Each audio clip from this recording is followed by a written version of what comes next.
صحیح بخاری میں ام المؤمنین حضرت عائشہ صدیقہ فرماتی ہے کہ بندہ آیا، اس نے آقا دو علیہ السلام سے ایک بات پوچھی. وہ بات کیا تھی؟ اس نے کہا یا رسول اللہ صلی اللہ علیہ وسلم ان امی افتلتت، میری ماں وفات پا گئی ہے، وَأَظُنُّهَا لَوْ تَكَلَّمَتْ تَصَدَّقَتْ، ماں فوت ہو گئی ہے، اگر اس کے پاس وقت ہوتا، بیٹا کہہ رہا، تو میرا خیال یہ ہے کہ وہ مجھے یہ بات ضرور کہتی پترا جا صدقہ دے. حدیث پوری سمجھے. ماں فوت ہو گئی ہے، ماں اب اس بچے کے سامنے نہیں ہے، بات آقا سے پوچھ رہا، آقا میری ماں فوت ہوگی، لیکن وہ کہہ نہ سکی، بتا نہ سکی کہ میں اگر چلی جاؤں تو یہ کام کرنا، لیکن میرا خیال ہے. اب وہ بندہ کہتا میرا خیال یہ، اگر وہ تھوڑی سی بھی بات کرتی نا تو یہ ضرور کہتی میرے نام کا صدقہ دے. کہا نہیں، یہ بات غور سے سنیں، ماں نے مجھے کہا نہیں، میرا خیال ہے اگر وہ کہتی کہ صدقہ دے تو صدقہ کا حکم دیتی. تو آقا اب وہ تو فوت ہو گئی ہے، اگر اس کے نام پر میں صدقہ کروں، اپنی ماں کے نام پر میں صدقہ کروں، جملے پوچھتا ان تصدقت عنہا، اگر میں صدقہ کروں فہل لہا اجر، کیا میرا صدقہ کرنے سے اسے اجر پہنچے گا؟ اس نے لفظ بولا کہ میرا گمان ہے، میرا گمان ہے. آپ کہہ سکتے گمان ہی ہے نا، اصل بات تو نہیں ہے. اگر پہلے اس مسئلے کو حل کر لیں، گمان کی کیا حیثیت، مان لیا. صحیح بخاری کی حدیث ہے، متفق علیہ. شاہ صاحب پاس بیٹھے، آقا فرماتے ہیں کہ اللہ پاک نے مجھے فرمایا محبوب اگر تیرا امتی انا عند ظن عبدی بی، اگر تیرا امتی، یہاں لفظ بندہ آیا ہے، اگر کوئی بندہ، یہ نہیں فرمایا اگر کوئی مومن، نہیں فرمایا اگر کوئی بندہ، تو بندے میں تو وہ بھی ہیں جو اس کو بھولتے بھی نہیں، اور کچھ ایسے ہیں جو اسے پوچھتے بھی نہیں. فرق ہے نا. ایک وہ ہے جسے فرصت ہی نہیں کہ مولا کا ذکر کرے، ایک وہ ہے اسے فرصت ہی نہیں کہ اس کی یاد سے غافل ہو. بندے بندے میں فرق ہے نا.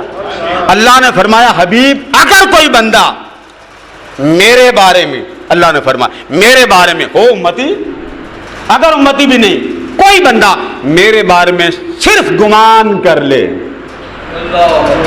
کیا کر لے؟ کیا گمان کر لے؟ میں رحیم ہوں. بول گئے میں، میرا اللہ رحیم ہے. گمان ہے، حقیقت تو نہیں ہے. حقیقت اس کو معلوم ہے کہ ہمارے اعمال ایسے ہیں کہ ہمیں پھینٹی لگے، کرتوت ہمارے ایسے کہ ہمیں جہنم میں پھینکا جائے. حال یہ ہے کہ ہم پر پتھروں کی بارش ہو. یہ صرف ہمارا کمال نہیں ہے کہ ہم بچے ہوئے، یہ آمنہ کے لال کا کمال ہے. اگر امتی نہ ہوتے پتھروں میں دم سے جاتے. کون سا گناہ ہے جو ہم میں نہیں؟ فرمایا اگر کوئی بندہ گمان کر لے، اور حدیث کیا یا رسول اللہ میرا گمان یہ ہے کہ اگر وہ بات کہتی تو مجھے کہتی بیٹا صدقہ کر.